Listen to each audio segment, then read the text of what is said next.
Азия ТВ каналынын апталык программасы өз ишин баштайт. Узап бараткан жуманын негизги жана маанилүү окуяларына сарасеп салабыз. Студияда мен Зинаида Алмазбекова. Саламатсыздарбы? 18 июнда президент Сооронбай Жээнбеков учкуч космонавт Кыргыз Республикасынын баатыры Салижан Шариповду кабыл алды. Бул тууралуу президенттин аппаратынын маалыматтык саясат бөлүмү билдирди. Мамлекет башчы кичи мекени Кыргызстанга келген Салижан Шарипов менен жылуу учурашып, Кыргызстан космосту багындырган атактуу мекендешин ар дайым кубаныч менен тосуп алууга даяр экенин белгилеген. Учкуч космонавт Салижан Шарипов жылуу кабыл алуу үчүн ыраазычылык билдирип, Кыргызстандын ар тараптуу өнүгүүсүнө жардамын берүүгө даяр экенин билдирген.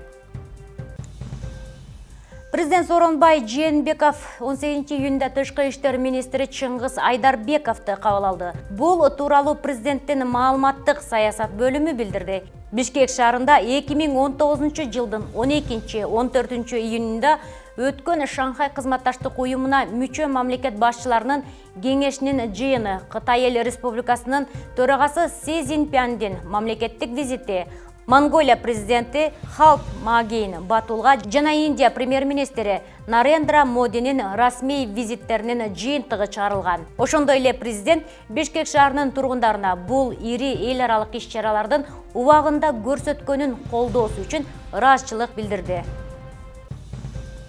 18 июнда вице-премьер-министр Замирбек Аскаров республиканын бардык аймагы боюнча почта жөнөтмөлөрүнүн жеткирүүнүн сапатын жакшыртуу үчүн Кыргыз почтасы мамлекеттик ишканасында 18 автоунааны тапшыруу аземине катышты. Бул тууралуу өкмөттүн аппаратынын маалыматтык камсыздоо бөлүмү билдирди. Почта коомдун өнүгүшүндө маанилүү роль ойнойт.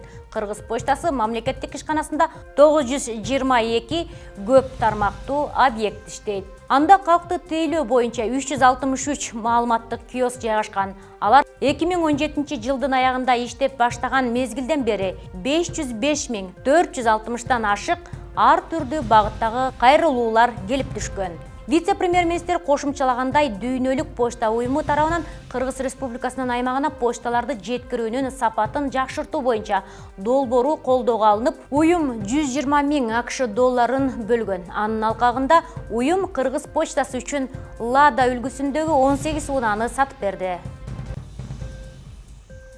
Премьер-министр Мухаммедкалый Абылгазиев Мюнхен эл аралык аэропортунун башкаруучу директору Ральф Гафал баштаган делегациясы менен жолугушту. Бул тууралуу өкмөттүн аппаратынын маалыматтык камсыздоо бөлүмү билдирди. Жолугушуунун жүрүшүндө Кыргыз Республикасынын аэропорттук инфра түзүмдөрүн жана аба ташууларын өнүктүрүү тармагында кызматташуу маселелери талкууланган. Ошону менен бирге туризмди өнүктүрүү жана өлкө аймагы аркылуу учуулардын географиясын кеңейтүү максатында Кыргыз Республикасы бир жактуу тартипте бардык каалоочу авиакомпанияларга 5-даражадагы аба эркиндиги укугун берген. Башкаруучу директор Ральф Гафал баса көрсөткөндөй, Мюнхен эл аралык аэропорту Манас аэропортунун инфра түзүмүн өнүктүрүү боюнча долбоорду биргелешип ишке ашырууга, Кыргыз Республикасынын эл аралык мейкиндиктеги оң имиджин илгерилетүүгө кызыктар. Жолугушуунун жүрүшүндө Манас эл аралык аэропорту ачык акционердик коому жана Мюнхен эл аралык аэропортунун ортосунда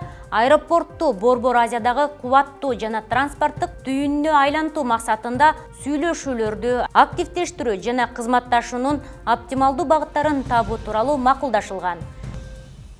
Жаңы дайындалган өкмөт мүчөлөрү парламентте ант берди.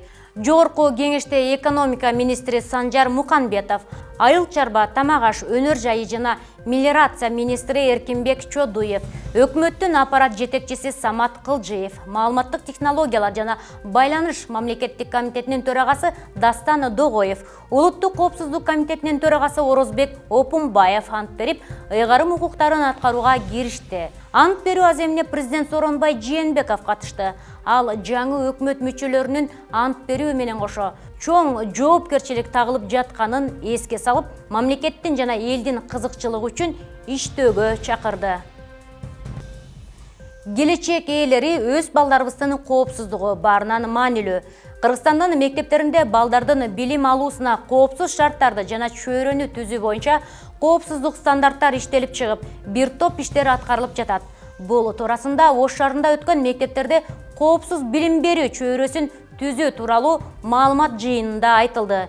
Белгилүү болгондой, мектептерде балдардын билим алуусуна коопсуз чөйрөнү түзүү үчүн бир топ талаптар бар. Эң башкысы класстарды жана мектептин айланасын жарыктандыруу, жашылдандыруу, балдарды таза ичүүчү суу менен камсыздоо. Ошондой эле адистердин белгилөөсүндө класстардагы абанын температурасы, нымдуулугу өз убагында. Проектом были отобраны 11 пилотных школ. Биз бул аракеттердин алкагында бир топ маанилүү көйгөйлөрдү бөлүп алуу менен аны чечүү максатында биргелешип иштеп келүүдөбүз. Улуттук жана жергиликтүү деңгээлде иш жүрүүдө. Биз мектептин директорлору менен иштешип келсек, эми жергиликтүү бийлик менен иш алып барып, тиешелүү өкүлдөр менен кызматташуудабыз. Жыйынтыгында өлкө боюнча 700 мекеме коопсуз билим берүү чөйрөсүн түзүү долбооруна камтылды. Анын ичинен 350 мектеп жана билим берүү мекемелери бар. Количество механизмов. Ош муниципалдык жылуулук камсыздоо ишканасы 2 жаңы Mercedes-Benz Sprinter үлгүсүндөгү унаалуу болду. Бул техникалар калкты жылуулук менен үзгүлтүксүз камсыз кылууга жана авариялык абалды тезинен жоюуга себепчи болот.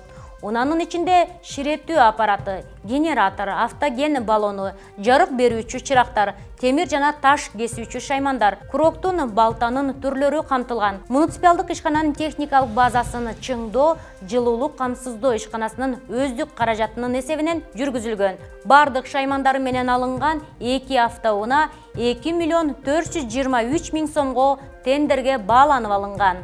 Ошто муниципалдык жылуулук камсыздоо ишканасы өзүнө максат койгонбузда биз жылдан жылга техникалык базаны чыңдаш боюнча, ошол боюнча биз былтыр дагы атайын спецтехникаларды алган элек. Бул Евро КАМАЗ менен бир погрузчик алган элек. Андан мурунку жылы экскаватор алган элек. Быйылкы жылы биз атайын ушул аварий технический машиналарды алып атабыз. Бул форс-мажор ситуация болуп калган чакта, турба жарылып же болбосо бир аварий ситуация болуп калганда ордунда мобилдик тейлөө. Ошо ордунда ошо болгон аварияны жоюу боюнча. Ошон үчүн биз өз күчүбүз менен ушул быйыл дагы жаңы 2019 жылга бир атайын ушундай спецтехника алдык. Ош шаарынын Өзбекстан Республикасынын жазуучулар союзунун мүчөлөрү келишти. Кыргыз жазуучуларынын чыгармалары өзбек тилинде, өзбек жазуучуларынын чыгармалары кыргыз тилинде которулат. Жолугушууга катышкан өлкөнүн маданият, маалымат жана туризм министрлиги Нуржигит Кадырбеков өкмөт каражат жагынан колдоо көрсөтүүгө даяр экендигин билдирди. Буга чейин Өзбекстандын гезит журналдарына Тоголок Молдо, Алы Токомбаев жана Чыңгыз Айтматовдун чыгармалары өзбек тилине которулуп жарыяланган. Эми тараптар жаш акын жазуучулардын эмгектерине басым жазууну көздөп жатышат. Ошонун меморандум бул рамочный меморандум, аякта мындай общий положениялар камтылган болчу. А бирок биз конкреттүү китеп чыгаруу, биргелешип иш чара өткөрүү, жазуучулардын китебин презентацияларын, анан бизде журналдарыбыз бар, Алатуу журналдарыбыз, анан жакында мына адабий гезитти чыгарган атабыз. Ошого биз кыргыз адабияты, өзбек адабияты, анан ортосундагы достук мамилелерди анан которуу маселесин көтөрдүк. Өзбекстанда улуг кыргыз жазуучусу Чыңгыз Айтматовдун 90 yilligi juda katta miqyosda bayram qilindi. Өзбекстанда жазуучу Чыңгыз Айтматовдун 90 жылдыгы салтанаттуу түрдө белгиленди. Ташкенттеги борбордук көчөлөрдүн биринде Айтматовдун аты ыйгарылды. Ташкент шаарындагы мектептердин биринде дагы анын аты коюлду. Өзбекстан Республикасынын жазуучулар союзу тарабынан бир канча мамлекеттик деңгээлде иш-чаралар уюштурулду. 20га жакын театрлар улуу жазуучунун чыгармаларын сахналаштырышты. Бул менен өзбек эли кыргыз элинин маданияты, тарыхы, тили менен жакындан таанышты деп айтсам болот. Teatrlar qaytadan Çingiz Aytmatov asarlarini sahnaga olib chiqdi. Буга чейин Өзбекстанда Самарканд кечтери деген фестиваль болгон. Ага жаш акын жазуучулар катышып беришкен.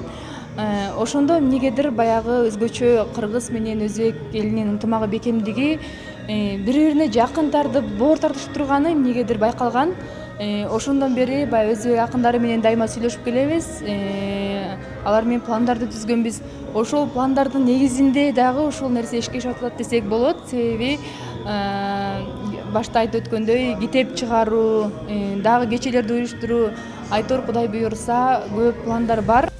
Түштүк аймагындагы демилгелүү аялдардын тобу жаңы ыкмаларды өздөштүрүү менен гендердик теңчиликти терең өздөштүрүүдө Ош, Жалал Абад жана Баткен облустарынын 22 айыл өкмөттө демилгелүү аялдардын тобу түзүлүп, бир топко 8ден 10го чейин мүчөлөр бар. 8 жыл аралыгында топтордун арасында окуу иштери жүргүзүлүп келет. Мыйзам гендердик теңчилик, милдеттер, укуктар жана үй бүлөлүк баалуулуктар тууралуу өткөрүлгөн иш-чараларга катышкан лидер айымдар айылдагы башка аялдарга жеткирип келишкен. Бул ирет дагы жаңы ыкмаларды өздөштүрүү менен гендердик теңчиликти, үй бүлөлүк бюджетти бөлүштүрүү, пландоо жаатында билим алышат. ГАЛС деген бир система бар да, дүйнөлүк практикада бул аялдарга үй бүлөгө жардам бере турган система. Биринчиден семейный бюджет жөнүндө, үй бүлөдөгү жанагындай аял менен эркектин жанагы милдетин аткаруу жөнүндө. Анан 2-3-5 жакшынакай инструменттери бар. Бүгүн 2 инструментин карап атабыз. Бул биринчиден гендерлик саясатты өркүндөтүү, гендерлик саясат менен иштеп келе жаткан элек. Мына бүгүн жаңыдан ГАЛС программасы менен жолугуштук. Бул дагы абдан жакшы программа экен. Гендерлик саясат дагы бар экен. Үй бүлөдөгү небере, чебере балдар менен иштөөгө дагы кеңири түшүнүктөр берилет экен. Орусиянын президенти Владимир Путин жылдагыдай эле түз эфирде элдин суроолоруна жооп берди. Кремль мындай салтты 17 жылдан бери улантып келет. 20-июнда калк менен түз байланышка чыккан орус президенти Владимир Путин 4 саат 7 мүнөт ичинде 70 суроого жооп берди. Былтыр президентке 3 миллионго жакын суроо узатылып, Путин 4,5 саат бою түз байланышта болгон. Быйыл элдин кайрылуусу 2 эсеге азайганын Кремльде басма сөз катчысы Дмитрий Песков аптапта эч ким телевизор менен компьютердин алдында отургусу келбейт деп түшүндүрдү. Президент өлкөнүн экономикалык абалын адамдар айтып жаткандай жаман эмес деп баалап, жалпысынан айлык акы менен пенсияны бара-бара көтөрүлүп жатканын белгиледи. Ал эми АКШ жана Европа менен элдештирүүгө чакыргандарга Путин «Биз эч ким менен урушкан эмеспиз» деген жоопту узатты. Эксперттердин маалыматы боюнча чектөөлөрдөн Орусия 50 миллиард доллар албай калды. Ал эми Европа биримдиги 240 миллиард, АКШ 17 миллиард доллар жоготту. Алар биздин рынокто жоготуп жатышат. Биз 600 миллиард рубльга импорттун ордун толтурдук, деди Путин. Биз аскердик чыгымдарды кыскарткан жалгыз улуу державабыз, деген Путин Украинанын жаңы президенти Владимир Зеленскийге таланттуу адам деп баа берди. Мен аны 2000 жылдары Москвадагы КВНде ойногонун билем. Талантын көрсөткөн, күлдүргөн. Бирок биз азыр көргөн нерсе күлкүлүү эмес. Бул трагедия. Өлкө башчысы болгондон кийин көйгөйлөрдү чечүү керек. Ал өзүнүн шайлоо кампаниясында дал ушундай көйгөйлөрдү көтөрүп чыкпады беле, деген Путин Зеленскийдин Донбасстагы жикчилер менен сүйлөшүү жүргүзүүдөн баш тартканын сынга алды. Оштогу төрөт үйлөрүнө медициналык жабдуулар берилди. Медициналык жабдыктар Жапон өкмөтүнүн эне жана баланын ден соолугун коргоо системасын бекемдөө долбоорунун алкагында Ош, Баткен, Жалал Абад облустарынын жана Ош шаарындагы 25 саламаттыкты сактоо мекемелерине жеткирилди. Бул жабдуулар жаңы төрөлгөн наристелерди багуу, дартты аныктоо жана дарылоодо пайдаланылат. Кененирээк Гүлжан Ажиметова айтып бермекчи. Айына жетпей салмагы аз болуп төрөлгөн наристелер алсыз болгондуктан алар узак убакытка чейин дарыгерлердин көзөмөлүндө болушат. Өлкөнүн түштүк аймагында акыркы 10 жылда ара төрөлгөн балдардын саны өсүүдө. Айына жетпей салмагы 250 граммга чейин төрөлгөн наристелер көп болууда. Буга болочоктогу энелердин ден соолугунун начардыгы, жугуштуу оорулар менен көп оорушу, туура эмес тамактануу, ички миграциянын өсүшү себеп болууда, дешет дарыгерлер. Эми ара төрөлгөн балдар обычно оор апалардан болот. Ал кан аздыктан, анан кийин преэклампсия деп коет, в основном ошолор да, давлениясы бийик болгондон кийин ошондо энени төрөтүп алышат да. ошон үчүн ара төрөлгөн балдар көбүрөөк болушат ошол аялдардан.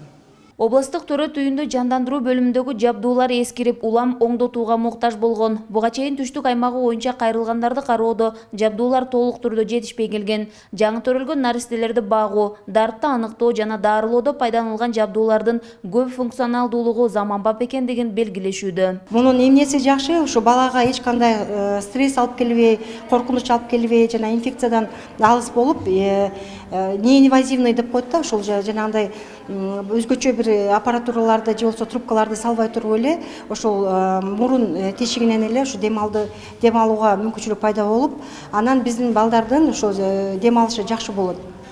Анан бул көбүнчө ушул ара төрөлгөн балдарга лайык болуп атат.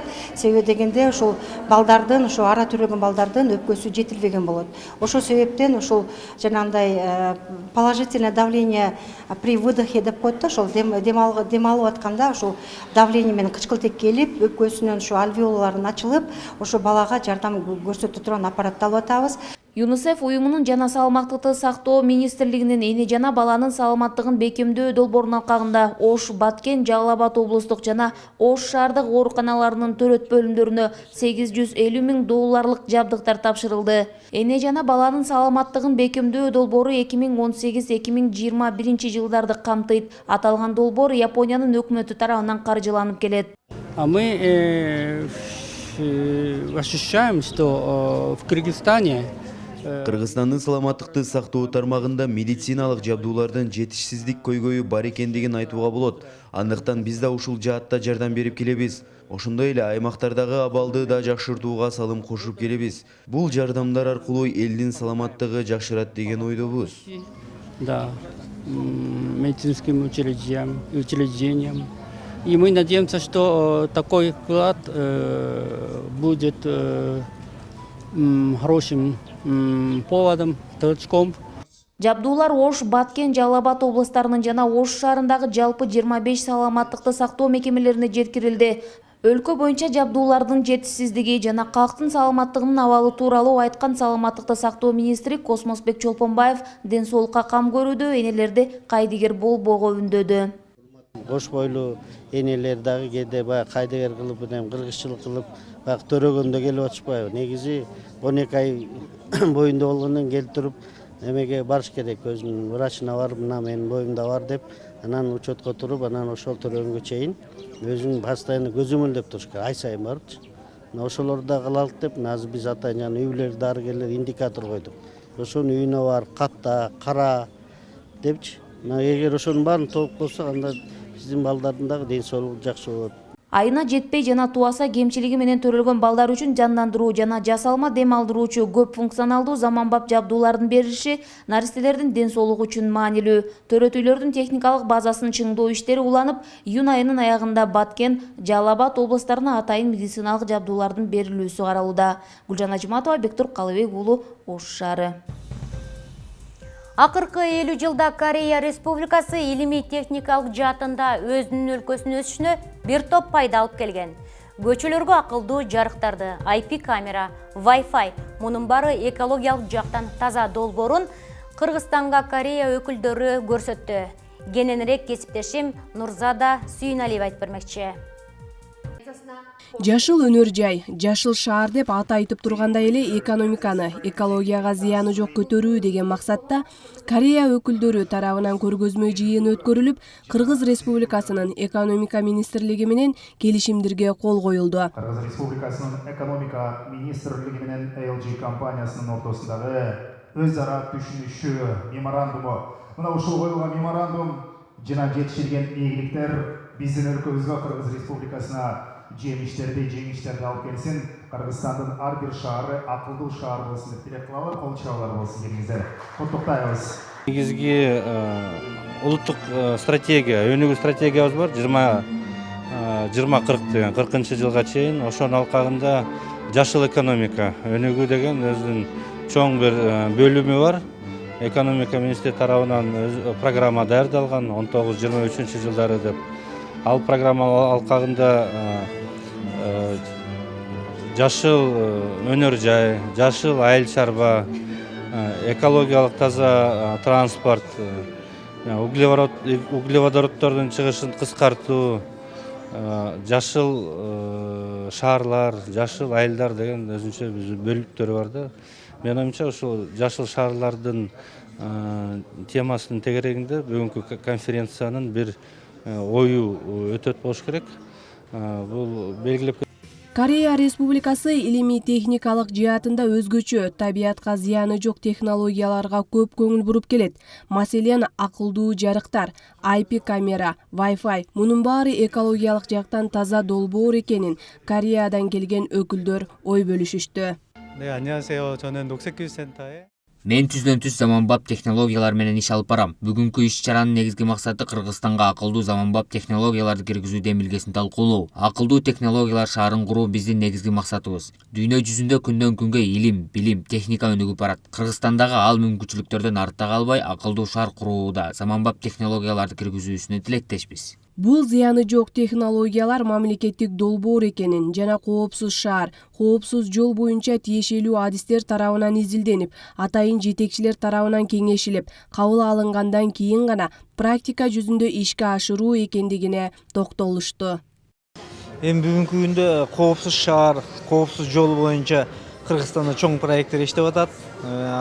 Өзүңүздөр билесиздер, жол коопсуздугу боюнча чоң проект иштеп атат. Андан сырткары жакын арада коопсуз шаар деген да өзүнчө проект бүгүнкү кирген атат.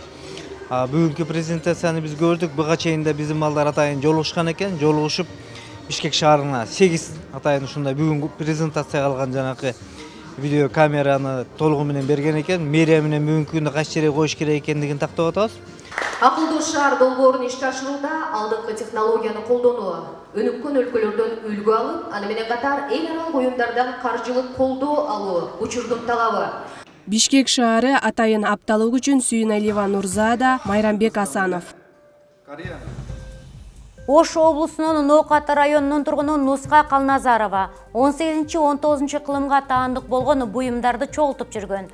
Ата теги колдонгон күнүмдүк тиричиликте иштетүүчү буюмдар, музыкалык аппараттар, колдо тигүүчү машинелердин баарын Нуска апа музейге тапшырып берсем деген ою болгон.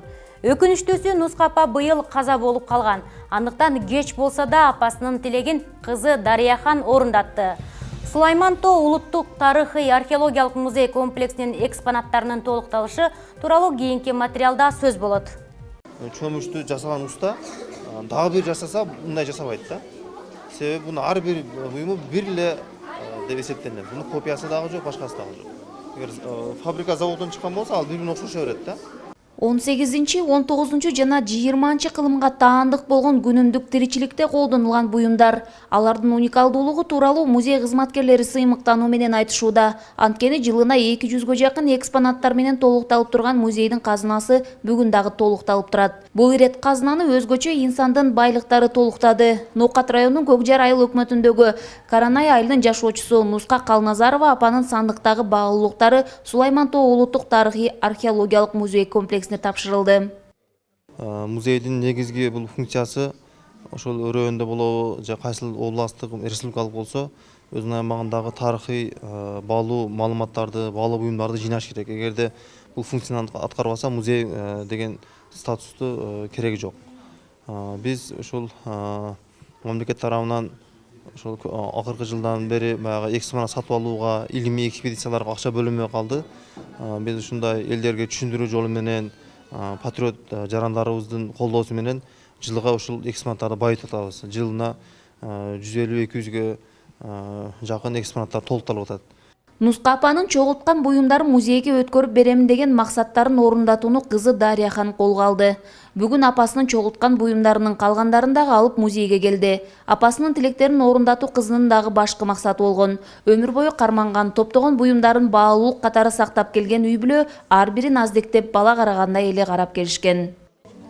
Таң башыда кашектердин арасында меме кылып өз жалгыз жашап, корккондон ошолорду сактайт эле.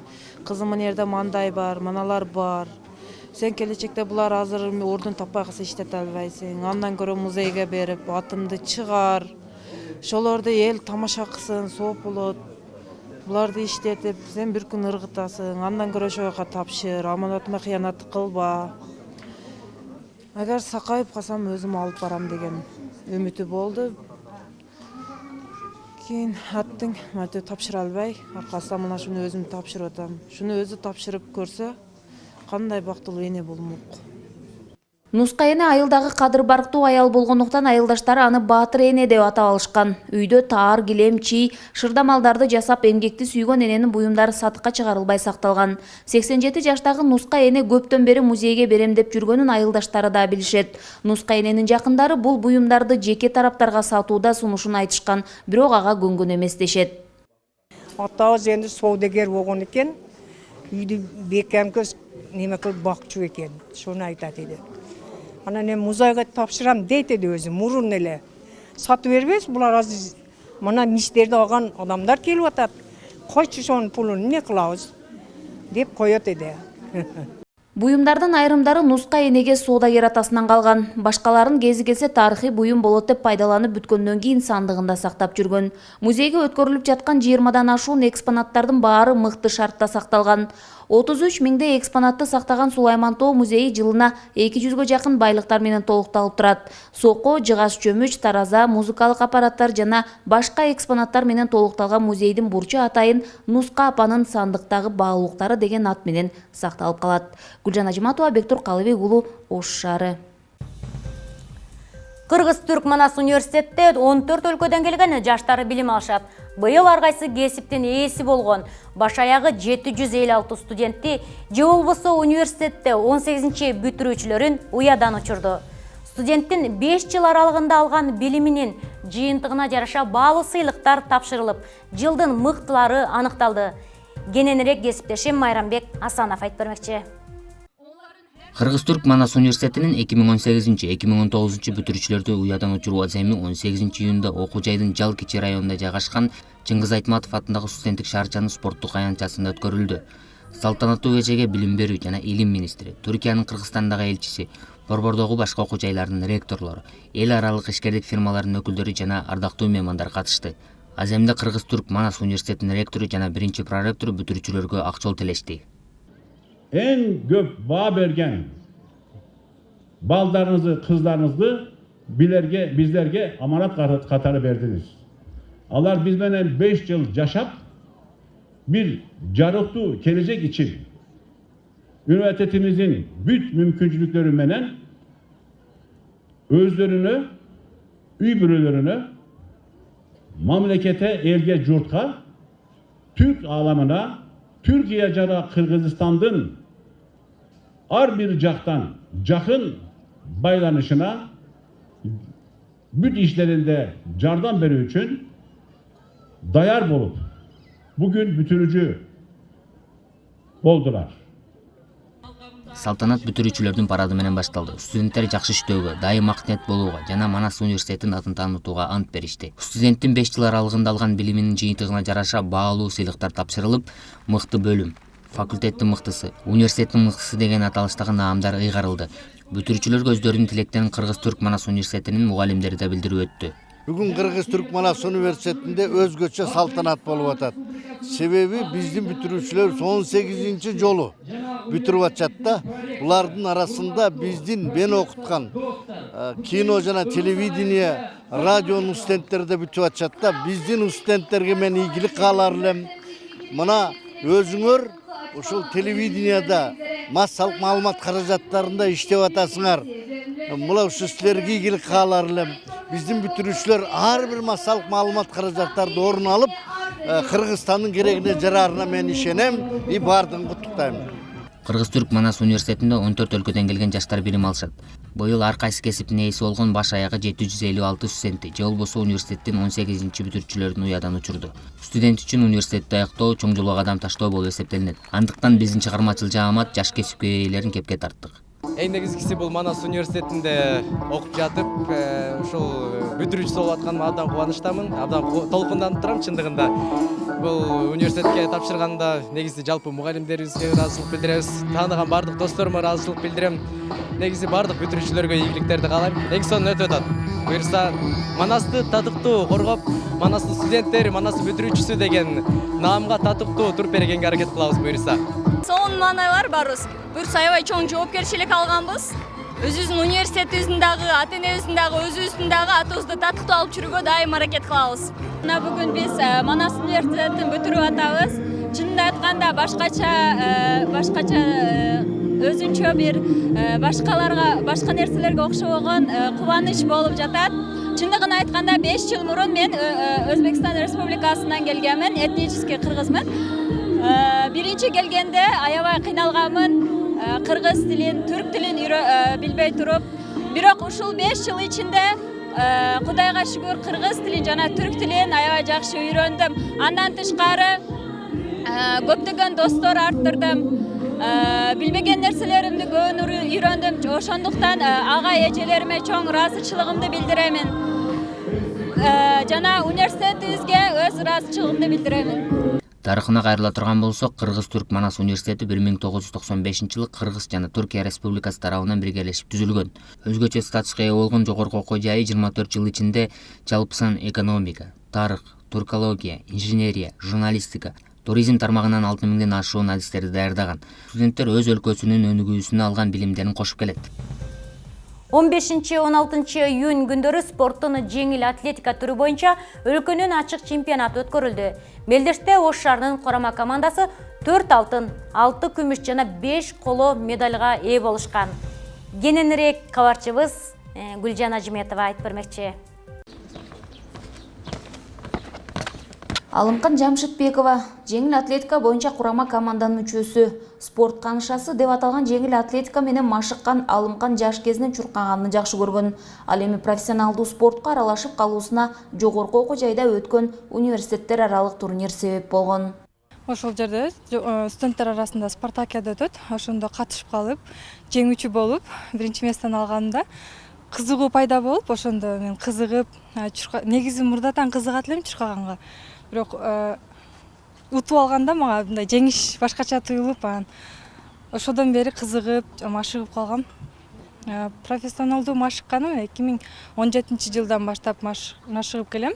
Алымкан Өзбекстанда өткөн эл аралык турнирде биринчи орунду алса, Казакстанда өткөн Мелдештин финалисти. Ал эми Кыргыз Республикасынын 800 жана 400 метрге чуркоо боюнча 5 жолку чемпиону.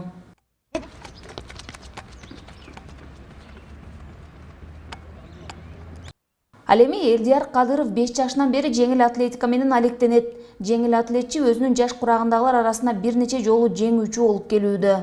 Евразия мелдешинде 3-чү орунду алдым.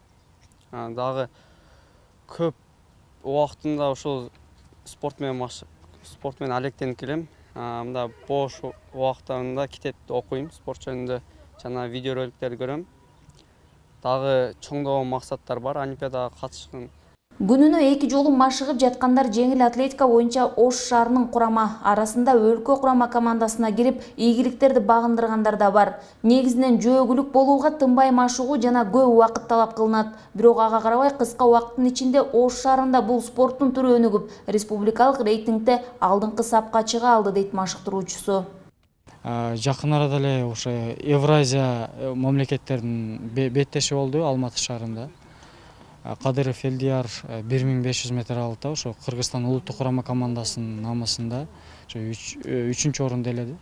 Бул жерде 21 мамлекет бар эле. Биз ошо Украина, Белоруссия, ошол эле Казакстан, Тажикстандан биз өйдөдө болдук да. Андан тышкары дагы бир балабыз кече жакында эле ошо 6-7 июнь күндөрү Румынияда өткөн чоң дүйнөлүк турнирге барып келди. Ал жакта дагы өзүнүн жакшы көрсөткүчүн көргөздү да. Бул жактан караганда ошо биз улуттук курама команданын дагы баягы үмүтүн актап атабыз деп ойлойм. Спорттун жеңил атлетика түрү боюнча өлкөнүн ачык чемпионаты өтүп, Мелдеште Ош шаарынын курама командасы 4 алтын, 6 күмүш жана 5 коло медальга ээ болушкан. Ош шаардык жеңил атлетика курама командасы 2 топко бөлүнгөн, негизги жана жаш курам. Негизги курам 15 спортчудан туруп, ички жана эл аралык белдештерде шаар намысын коргошот. Гүлжан Ажматова, Бектур Калыбек уулу, Ош шаары. Азыркы илимий изилдөөлөргө таянсак, менталдык арифметика методикасы баланын мээсинин 2,5 шарын тең иштетүүгө мүмкүнчүлүк берет. Белгилүү болгондой, мээ оң жана сол жарым шардан турат. Сол жарым шары логика үчүн, оң жарым шары чыгармачылык идеялар үчүн жооп берет. Алсак математика сабактарында мээнин оң жарым шары, сүрөт тартканда пластилинден буюм жасаганда сол жарым шары көбүрөөк иштейт. Ошондой эле илимпоздордун аныктамасы боюнча мисалы фортепианода ойноо 2,5 шарды тең иштетүүгө мүмкүндүк берет. Менталдык арифметика ошондой эле балага мээнин оң жана сол шарын активдештирет. Методикага окутуу абак же абакус чотторунда иштөөдөн башталат. Алар ошондой эле сарабан деп аталат. Бала чоттордо иштөөнү өздөштүргөндөн кийин ал чотту манжалары менен туурап эсептей баштайт. Андан соң бала абактын же манжанын жардамы жок эле бардык эсептерди чыгара алат. Менталдык арифметика Кыргызстанда салыштырмалуу түрдө жакында эле пайда болду. Ага карабастан Кыргызстан боюнча менталдык арифметика боюнча окуу борборлору ачылып, ага кызыккандар көп. Ал гана эмес, билим алган окуучулар эл аралык деңгээлдеги олимпиадаларга катышып, көптөгөн ийгиликтерди жаратып келет. 16-июнда Ысык көл жергесиндеги Аврора пансионатында алгачкы жолу менталдык арифметика боюнча олимпиада старт алып, ага Кыргызстан, Өзбекстан, Казакстан, Тажикстан, Монголия өлкөлөрүнөн жалпысынан 600 бала катышты. 600 катышуучудан 126 орун болот. Биринчи орундарга белектер бул гироскутерлер, 21 гироскутер, экинчи орундарга 42 велосипед жана үчүнчү орундарга 63 жалпы VR очки берилет. Негизи бул иш-чаранын максаты бул балдардын билим сапатын жогорулатуу жалпы. 2015 жылдын аягы, 2016 жылдын башы Кыргызстанга жаңыдан кирген бул менталдык арифметика, бул жаңы заманбап методикалардын бири болгондуктан азыркы учурда кызыгуу өтө жакшы. Анткени балдардагы өзгөчө бир жакшы, мындай айтсак, өзгөчө статуска жетип калды. Эл аралык аренада башка мамлекеттердин балдары менен таймашууга азыр биздин балдар даяр. Ақтөбеде биздин Акминар окутуу борборунун атынан 10 бала катышып, 9 байгелүү орунга илинип келген. Ал жерде 4 алтын, 2 күмүш жана 3 коло медальга ээ болуп келишкен. Жана Өзбекстанда Ташкент шаарында өткөн эл аралык олимпиадада 60 бала басып барып, 36 байгелүү орунга ээ болуп келишкен. Коңшу өлкөлөрдөн интеллектуалдык сынакта ат салышуу үчүн келген жаш математиктерге олимпиада эстен кеткис эс алуу менен катар шаңдуу концерттик программа менен коштолду.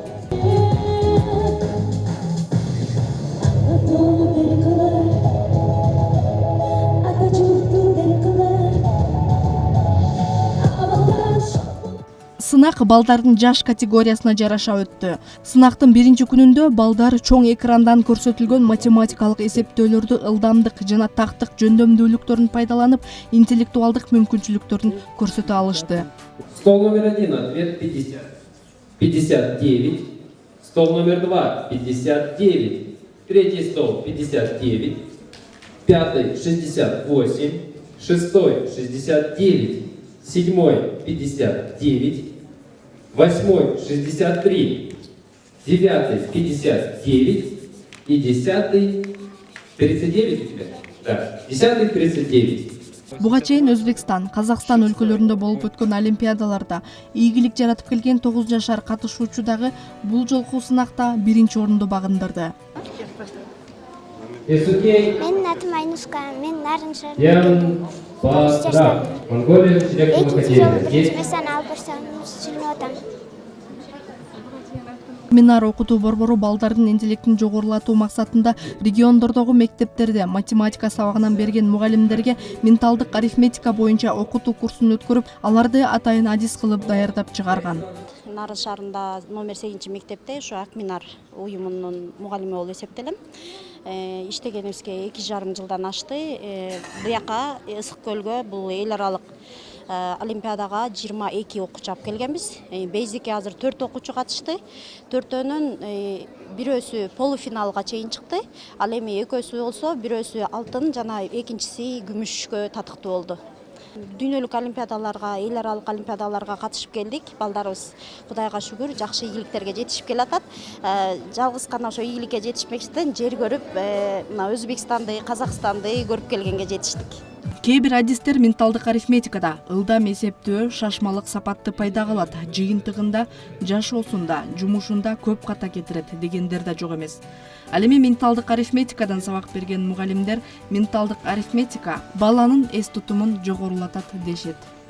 Бул менталдык арифметикага барган баланын эс тутуму аябай жогорулайт, логикасы өсөт десем болот. Бирдемени көргөндө бат эстеп калат, эс тутуму.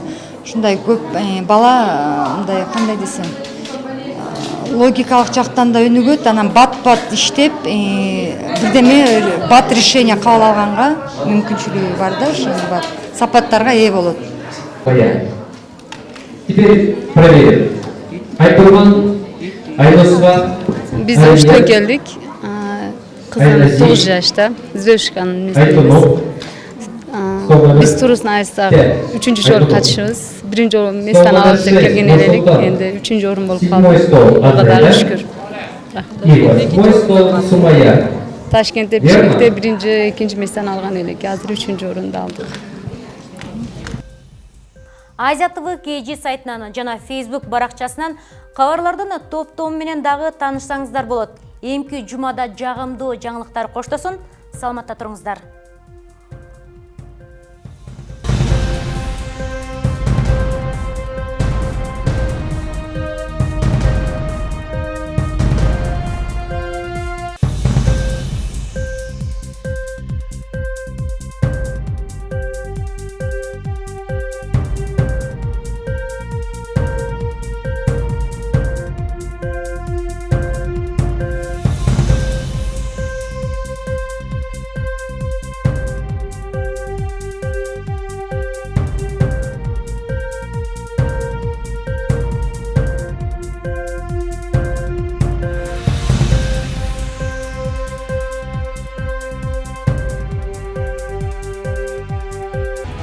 Бакай Банк. Твое будущее в твоих руках. 20 лет вместе.